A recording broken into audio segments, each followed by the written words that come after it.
आदर्श online class में आपका स्वागत है। आज हम बीएससी पार्ट 3 का अगला टॉपिक है तरंग कण द्वैधता और तरंग समूह वेग। पहली यूनिट हमारी समाप्त हो गई है। दूसरी यूनिट का ये दूसरा टॉपिक है तरंग कण द्वैधता और तरंग समूह वेग। तरंग कण द्वैधता, ये द्वैधता से तात्पर्य दो प्रकार का है। तरंग कण द्वैधता ये एक प्रकार का सिद्धांत है। तरंग कण द्वैधता यानी कल जब हमने हाइजेनबर्ग का अनिश्चितता का सिद्धांत पढ़ा था उस समय भी हमने ये बात की थी, तरंग और कण एक साथ मौजूद होते हैं और किसी भी कण की संपूर्ण व्याख्या करने के लिए उसकी दो प्रकार की द्वैत प्रकृति मानी गई। आइंस्टीन ने भी प्रकाश को कणीय रूप में माना। हाइजेनबर्ग के अनिश्चितता के सिद्धांत में प्रकाश को तरंग प्रकृति के रूप में माना जाता है। इस प्रकार किसी भी पार्टिकल को दो प्रकार के तरंग और कण में माना जाता है। आज हम पढ़ेंगे तरंग कण द्वैधता और तरंग समूह का वेग। आइंस्टीन ने जब तरंग के कण रूप को व्यक्त किया तो डी ब्रोगली ने यह पाया कि हर गतिशील कण के साथ भी एक तरंग संबंध होना चाहिए और इससे संबंध तरंग दैर्ध्य लैम्डा बराबर h बटा p से दी जाती है। लैम्डा बराबर h बटा p से दी जाती है। ये डी ब्रोगली ने कहा। पदार्थ के दो रूप होते हैं, कण रूप तथा तरंग रूप। यदि कण रूप का वेग v है तथा तरंग रूप का वेग vp है, यदि हम मान लेते हैं कि कण रूप का वेग v है, यदि कण रूप का वेग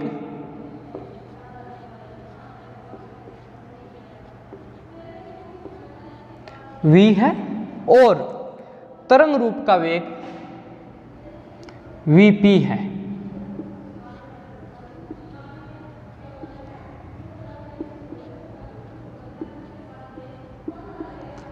vp मान लेते हैं। कण रूप का वेग v से रिप्रेजेंट करेंगे और तरंग रूप का वेग vp से भी रिप्रेजेंट करते हैं। तरंग रूप के वेग को एक अन्य नाम से भी जाना जाता है, फेज वेलोसिटी यानी कला वेग।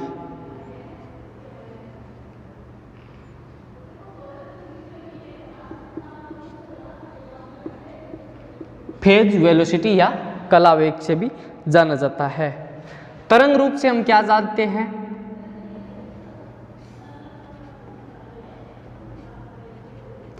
तरंग रूप से हम यह जानते हैं कि तरंग दैर्ध्य का मान लैम्डा बराबर h अपॉन p होता है और p का मान mv के बराबर होता है। यानी p क्या है? संवेग। लैम्डा इज इक्वल टू, ये किस में है? तरंग रूप में, h बटा p या h बटा mv। p संवेग, संवेग का से तात्पर्य है द्रव्यमान और वेग का गुणनफल संवेग से बराबर होता है। इसे हम दे देते हैं समीकरण नंबर 1। h बटा m का मान निकालिए। h बटा m बराबर लैम्डा गुणा v, यानी हमने वज्र गुणा किया है। इसे हम दे देते हैं समीकरण नंबर 2। आइंस्टीन ने यह कहा था कण रूप से आइंस्टीन ने यह कहा था किसी भी पदार्थ का की कणीय रूप होता है और उसकी energy E equal to H nu द्वारा दी जाती है। हम ये भी जानते हैं कि ऊर्जा का मान E इजिकल टू mc² भी होता है। दोनों E के बराबर है, बाएं पक्ष के बराबर बायां पक्ष है तो दाएं पक्ष के बराबर दायां पक्ष होगा, यानी h nu equal to mc²। Nu equal to h गुणा में है, भाग में जाएगा mc² बटे h। Nu equal to m बटा h का मान रखेंगे m बटा h को उल्टा कर देंगे तो 1 बटा लेमडा अपॉन वी, mc² बटा लेमडा इंटू वी।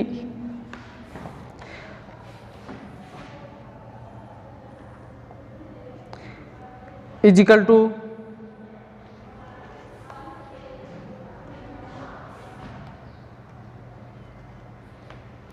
समीकरण एक क्या कहती है कि m बटा v, यानी समीकरण एक से अगर हम m का मान रखें, m का मान हम क्या रख सकते हैं, h बटा लेमडा v, h बटा लेमडा v समीकरण नंबर एक से हम लिख सकते हैं।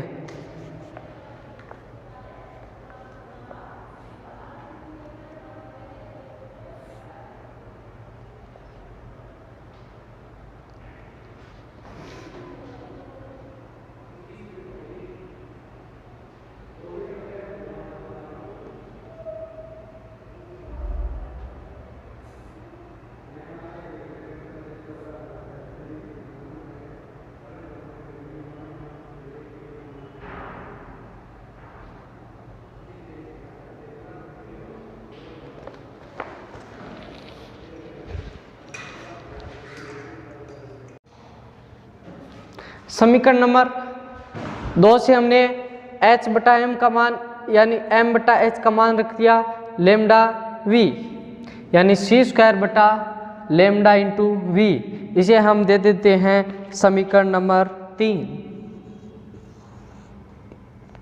ये न्यू का मान है समीकरण नंबर 3। हम जानते हैं कला वेग का मान कितना होता है, कला वेग जिसे हम कहते हैं फेज वेलोसिटी vp का मान होता है न्यू इंटू लेमडा, आवर्ती इंटू तरंग दैर्ध्य है।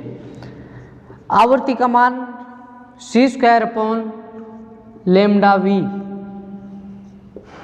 इंटू लेमडा, लेमडा से लेमडा कैंसिल बराबर c² बटे v। देखिए vp का मान हम लिख रहे हैं, vp का मान c² बटे v। इसे ध्यान से देखिए कि vp कला वेग का मान c² बटा v के बराबर है। क्या यह संभव है? इसे हम समीकरण नंबर दे देते हैं 4।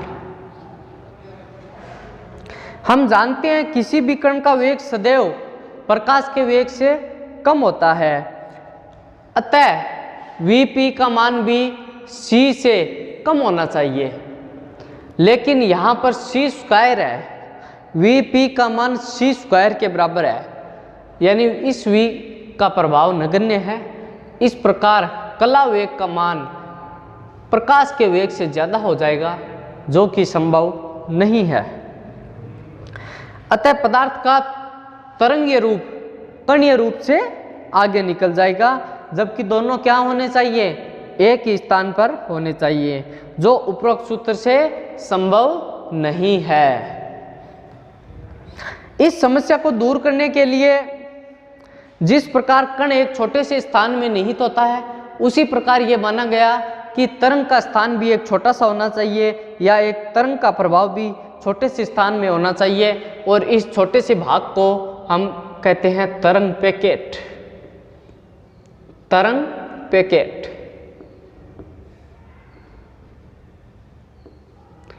और इस छोटे से भाग को या तो हम तरंग पैकेट कहते हैं, या इसको कहते हैं तरंग समूह है।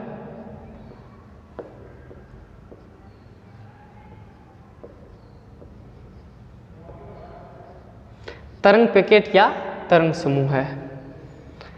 देखिए क्या माना गया कि जिस प्रकार कण एक छोटे से रूप में निहित होता है, ठीक उसी प्रकार तरंग का प्रभाव भी एक छोटे से स्थान में होना चाहिए, और इस छोटे से भाग को या इस छोटे से स्थान को तरंग पैकेट या तरंग समूह कहा गया।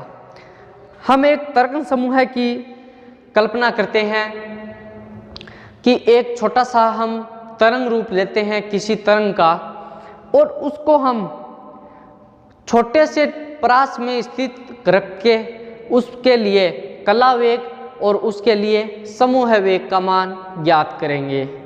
जैसे हम एक चित्र में एक छोटे से तरंग पैकेट को या तरंग समूह को हम दिखा रहे हैं।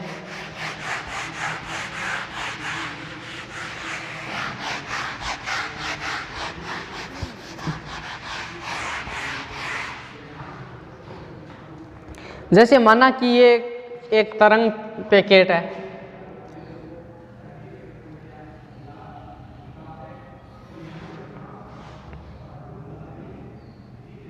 तरंग इस रूप में चलती है, चलती हुई अपने पथ पर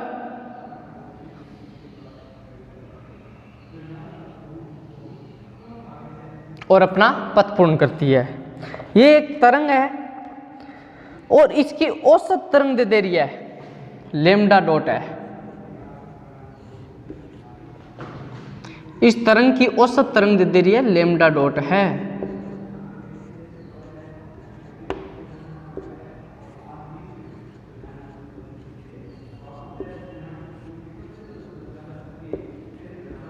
औसत तरंग दैर्ध्य लैम्डा डॉट है और इसका तरंग सदिश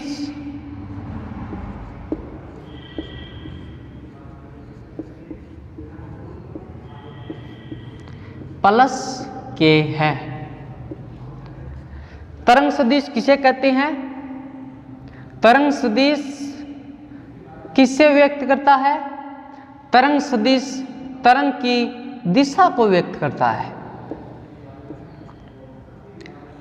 प्लस के से तात्पर्य है इस तरंग की दिशा प्लस जेड है, यानी ऊर्ध्वाधर ऊपर की ओर ऐसे।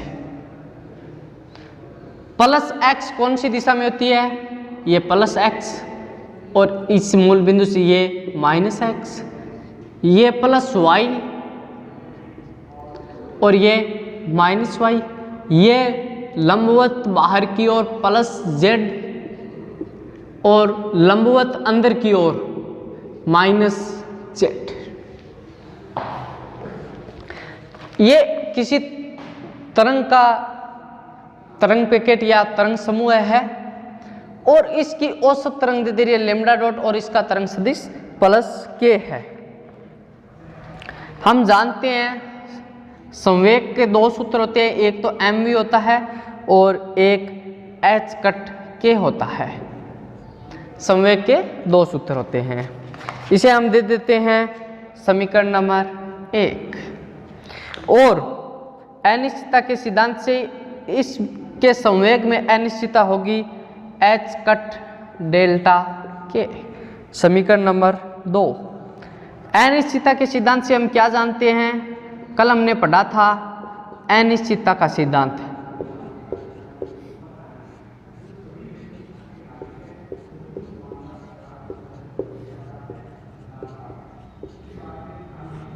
अनिश्चितता के सिद्धांत से, अनिश्चितता के सिद्धांत से कल हमने पढ़ा था कि डेल x और डेल p यानी स्थिति और संवेग में अनिश्चितता का गुणनफल सदैव h कट अपॉन 2 से बड़ा होता है।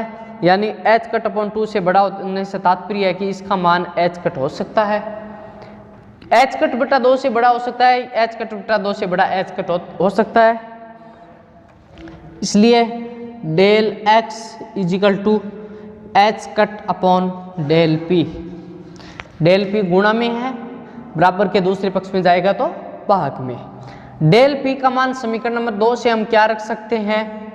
h कट डेल के, h कट बटा h कट डेल के। h कट से h कट कैंसिल बराबर 1 अपॉन डेल के। 1 अपॉन डेल के किसका मान है?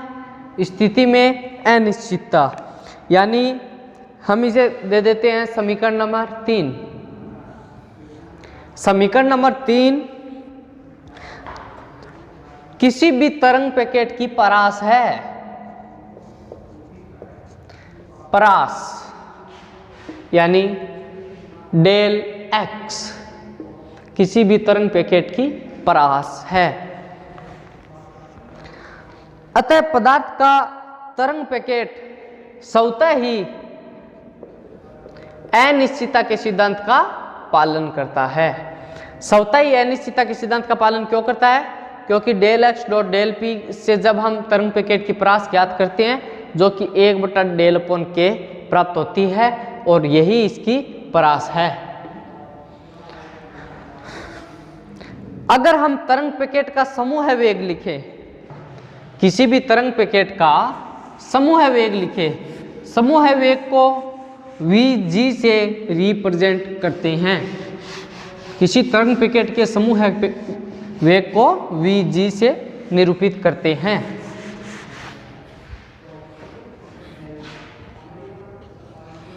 मान लीजिए एक तरंग पैकेट है और उसका समूह वेग है vg।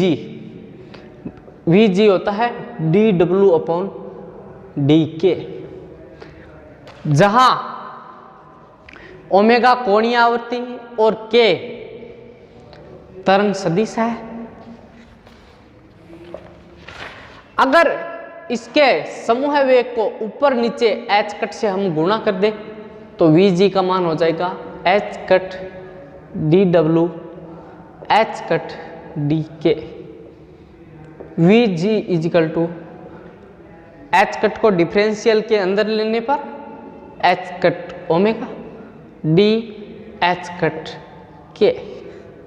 vg equal to h cut omega किसका सूत्र होता है? एनर्जी का। h कट ओमेगा किसका सूत्र होता है? एनर्जी का। एनर्जी के सूत्र मूलतः 3 होते हैं। पहला हमने पढ़ा है एनर्जी का सूत्र E equal to H nu, दूसरा हमने पढ़ा है E equal to M C square और तीसरा है E equal to H cut omega. संवेग के हमने कितने सूत्र पढ़े हैं मूलतः? P equal to M V, P equal to H cut K. तो D H cut omega energy, H cut K P समूह वेग का सूत्र होता है dE/dP। अगर कोई कण मुक्त है तो उसके लिए एनर्जी क्या होगी? मुक्त कण के लिए एनर्जी गतिज ऊर्जा होती है 1/2 mv² या p²/2m।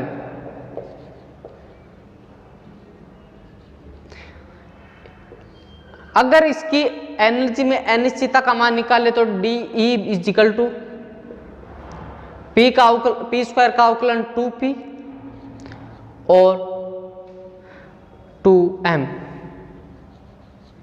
2p और p का dp।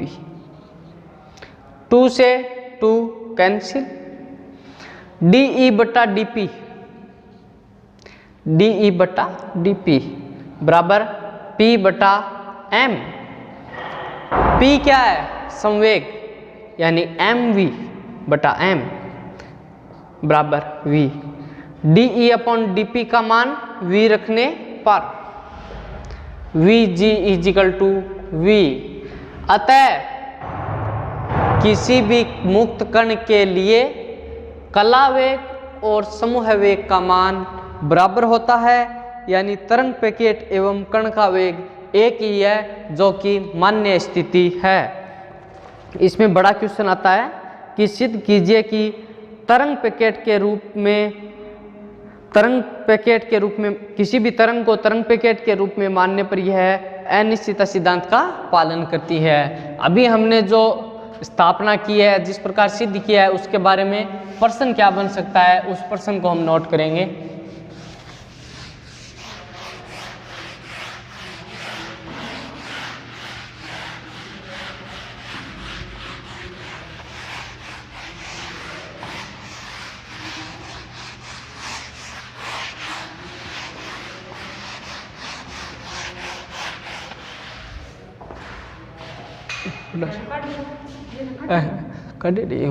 रिकॉर्ड जी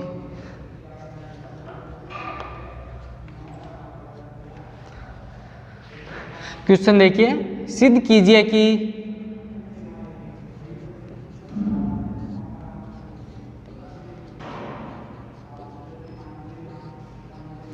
किसी तरंग को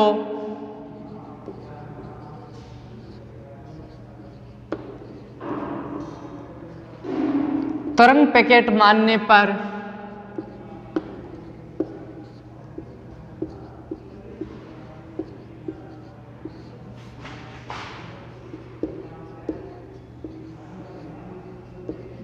वह अनिश्चितता के सिद्धांत का पालन करती है।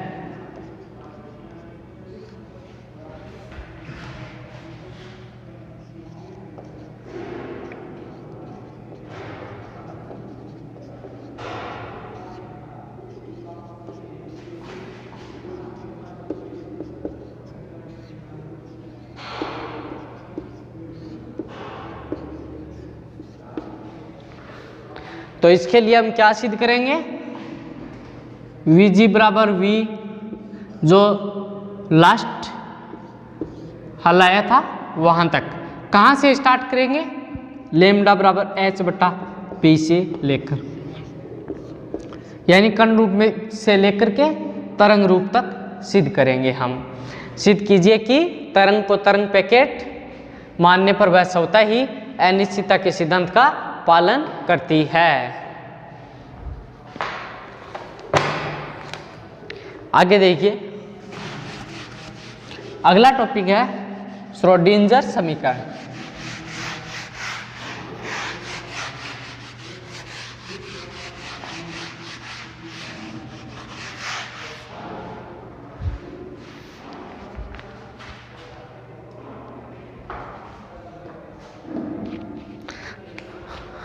हेडिंग लगाइए श्रोडिंगर समीकरण।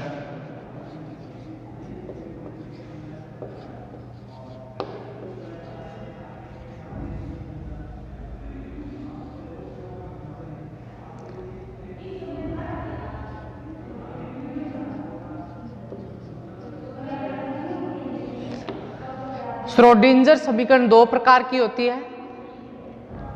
श्रोडिंगर समीकरण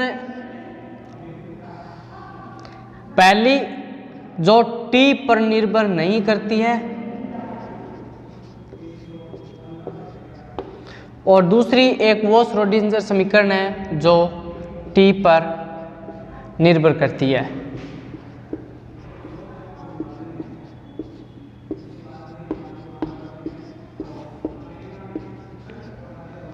वह श्रोडिंगर समीकरण जो t पर डिपेंड या t पर निर्भर नहीं करती है उसे कहते हैं काल निराश्रित श्रोडिंगर समीकरण।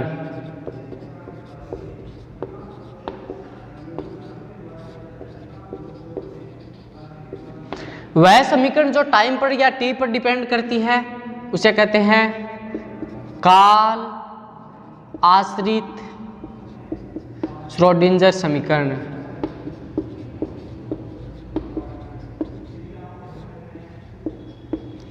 इस प्रकार हम श्रोडिंगर समीकरण को दो भागों में व्यक्त कर सकते हैं, एक तो काल आश्रित श्रोडिंगर समीकरण और दूसरी काल निराश्रित श्रोडिंगर समीकरण।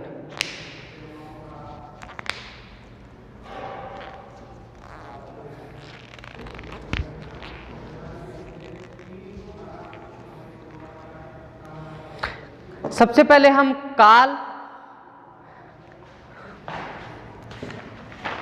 आश्रित श्रोडिंगर समीकरण पढ़ेंगे। वह श्रोडिंगर समीकरण जो टाइम पर डिपेंड करती है उसे काल आश्रित श्रोडिंगर समीकरण कहते हैं।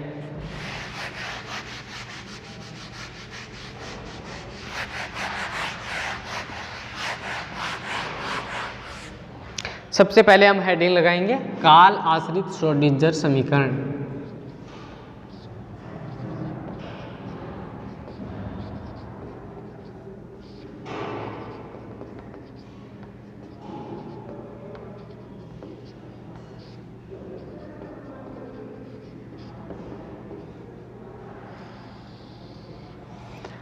हम जानते हैं विद्युत चुम्बकीय तरंगों की समीकरण, विद्युत चुम्बकीय समीकरण, विद्युत चुम्बकीय तरंगों को हम क्या कहते हैं, इलेक्ट्रोमैग्नेटिक वेव्स।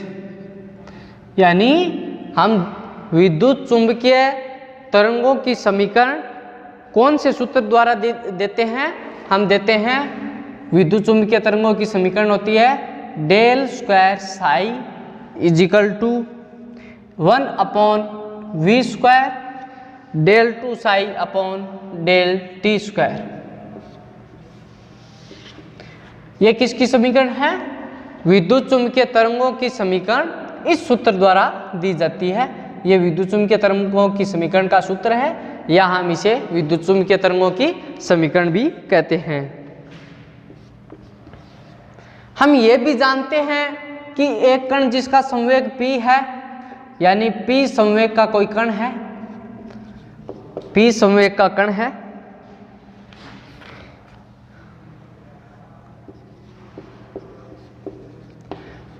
p संवेग वाला कण है, उसकी समीकरण का हल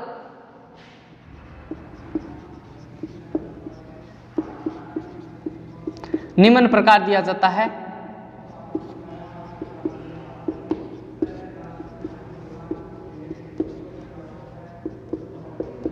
p संवेग वाला कण है तो उसकी समीकरण का हल निम्न समीकरण द्वारा दिया जाता है।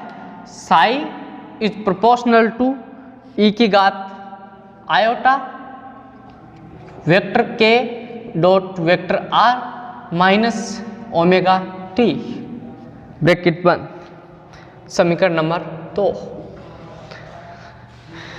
आयोटा I से रिप्रेजेंट करते हैं, k तरंग सदिश है, r स्थिति सदिश है, ओमेगा कोणीय वेग है और t टाइम है।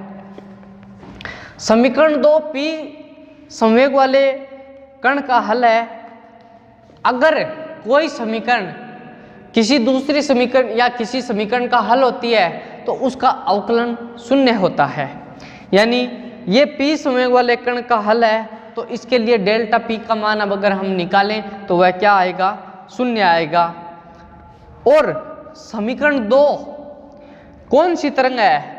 कक्षा 11 में हमने पढ़ा था परगामी और अप्रगामी तरंग। समीकरण 2 एक परगामी तरंग को रिप्रेजेंट करती है, यानी ऐसा समीकरण हो जिसमें e की घात k r minus omega t हो, वह समीकरण हमेशा परगामी तरंग की समीकरण को रिप्रेजेंट करती है। और परगामी तरंग हमेशा साइन या कोस के रूप में दर्शाई जाती है।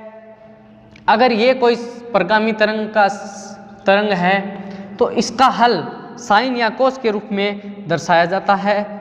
जैसे अगर कोस के रूप में दर्शाएं तो फाई माइनस ओमेगा टी होगा, और साइन के रूप में अगर दर्शाएं तो इसका मान होगा sine phi minus omega T. परंतु तरंग पैकेट की अवधारणा में कण के तरंग रूप का भी पालन हो जाता है, अतः इसके लिए नई तरंग समीकरण होनी चाहिए। वो नई तरंग समीकरण काल आश्रित श्रोडिंगर समीकरण कहलाती है। किसी भी तरंग पैकेट की समीकरण ही वास्तव में श्रोडिंगर समीकरण होती है। तरंग समीकरण ऐसी होनी चाहिए जिसमें कोई दो विशेषताएं होनी चाहिए। वो विशेषताएं कौन सी है? एक तो कि तरंग समीकरण है वो रेखीय होनी चाहिए, दूसरी कि तरंग समीकरण है उसके गुणांकों में हमेशा तरंग समीकरण के गुणांकों में हमेशा स्थिरांक ही होने चाहिए। जैसे h कट m, ये क्या है? स्थिरांक है, आदि ही होने चाहिए, अर्थात गुणांकों के अलावा यानी अचर पद नहीं होना चाहिए। और इन गुणों के आधार पर वैज्ञानिकों ने एक द्वितीय कोटि की अवकल समीकरण की कल्पना की। वो कौन सी थी? वैज्ञानिकों ने इन गुणों के आधार पर एक द्वितीय कोटि यानी जिसकी घात 2 हो, ऐसी समीकरण की कल्पना की। और वो समीकरण थी d2 psi upon dt square is equal to gamma d2 psi upon dx square. यहां पर गामा का मान होता है E is equal to 2m। इस समीकरण में गामा का मान E/2m के तुल्य प्राप्त होता है, जो कि नहीं होना चाहिए। अतः यह अवकलन समीकरण तरंग पैकेट की सही अवकलन समीकरण नहीं है। और इन कठिनाइयों को दूर करने के लिए श्रोडिंगर नामक वैज्ञानिक ने एक नई तरंग समीकरण या नई तरंग पैकेट के लिए नई अवकल समीकरण दी, जो इस प्रकार है: del psi upon del t बराबर gamma del two psi upon del x square, समीकरण नंबर 5, इसे हम समीकरण नंबर दे देते हैं 4। और इस समीकरण के हल में इक्वेशन 2 की सहायता से, इक्वेशन 2 के अनुसार साई का मान अगर हम यहां पर रख दे तो ये साई का मान प्राप्त होता है del two psi upon del x square, यानी इस समीकरण का 2 बार एक्स के सापेक्ष अवकलन कर दे तो हमें प्राप्त होते हैं माइनस के स्क्वायर साई। और इस समीकरण का 1 बार टी के सापेक्ष अवकलन कर दे, समीकरण 2 का 1 बार टी के सापेक्ष अवकलन और 2 बार एक्स के सापेक्ष अवकलन कर दे तो हमें प्राप्त होता है माइनस आयोटा ओमेगा साई। ये देखो समीकरण नंबर 5 में ये मान रख देंगे, minus I omega psi equal to gamma और के स्क्वायर साई, और के स्क्वायर साई से पहले माइनस, माइनस से माइनस कैंसिल, साई से साई कैंसिल, यानी गामा का मान प्राप्त होता है आई ओमेगा बटा के स्क्वायर बराबर I H cut square omega बटा एच कट का स्क्वायर के स्क्वायर, यानी एच कट के स्क्वायर से अंश और हर में गुणा करने पर। आगे देखिए,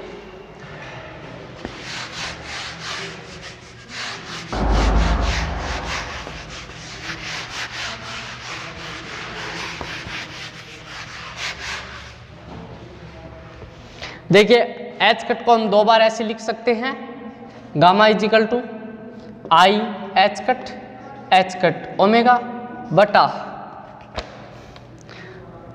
ये क्या है पी संवेग पी स्क्वायर बराबर आई एच कट, ये एनर्जी है एच कट ओमेगा, एनर्जी को हम पी स्क्वायर बटे 2m से लिख सकते हैं, यानी एनर्जी है E बटा 2m और ये पी स्क्वायर बटे 2m, यानी आई एच कट बटा 2m और E बटा E, ये E है बराबर आई एच कट बटा 2m, ये किसका मान है गामा का, और इस गामा का मान समीकरण नंबर हम 2 में रख देंगे।